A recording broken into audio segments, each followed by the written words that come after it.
In this video, we are going to study one of the very important aspect called the convolution theorem, which plays a major role in finding the inverse Laplace transform of some standard functions.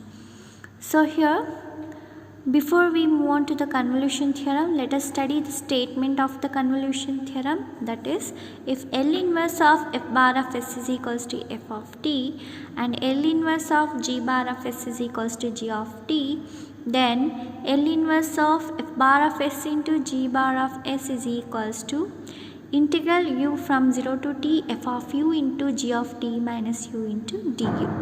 So now we have to evaluate this example by using the convolution theorem, and we have to obtain the inverse Laplace transform. Here we have a very simple example, that is 1 by s into s square plus a square. So one function we have to identify it as f bar of s, and another function we have to identify it as g bar of s. So let us take f bar of s as 1 by s and g bar of s as 1 by s square plus a square. So we have splitted this function into two functions. So now let us take inverse for each of these two terms.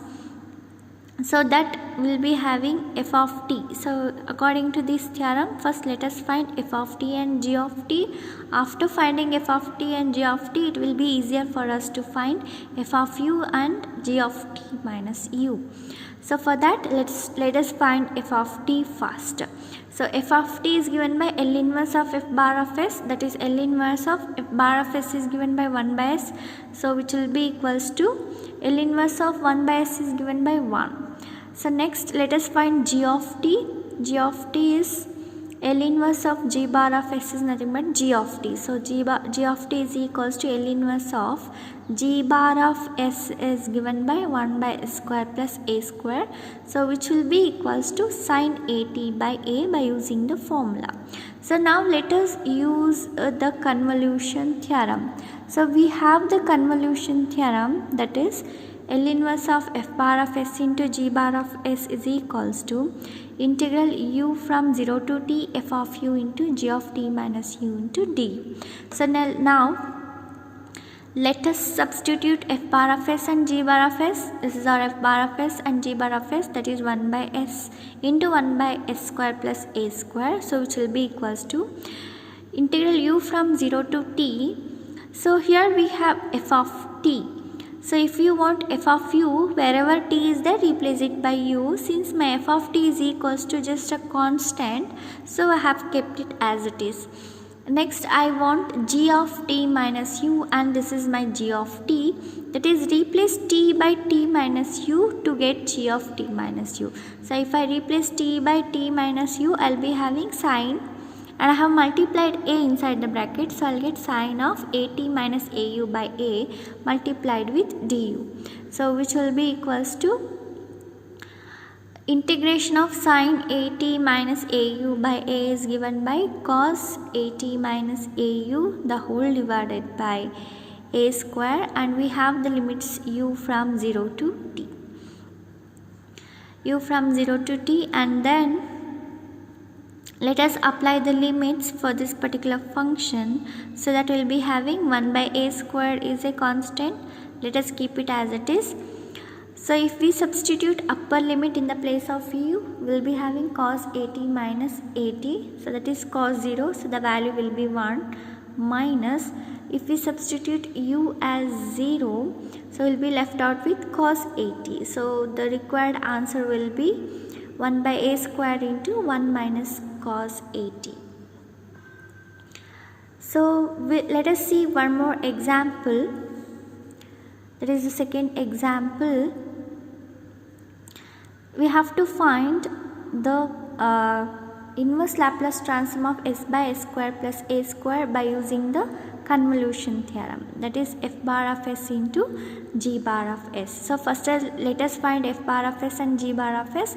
It is 1 by s square plus a square. Let us identify it as f bar of s, and s by s square plus a square, and let us identify it as g bar of s.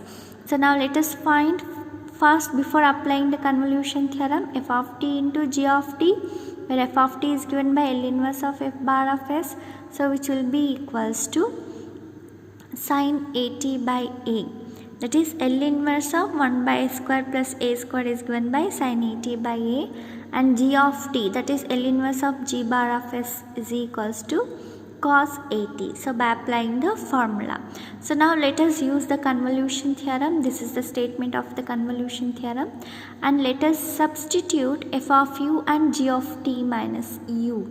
So this is our f of t, will get f of u by replacing t by u, that is sin au by a, and this is our g of t, that is cos at, will get g of t minus u by replacing t by t minus u, that is cos of at minus au into du. So now let us integrate this function.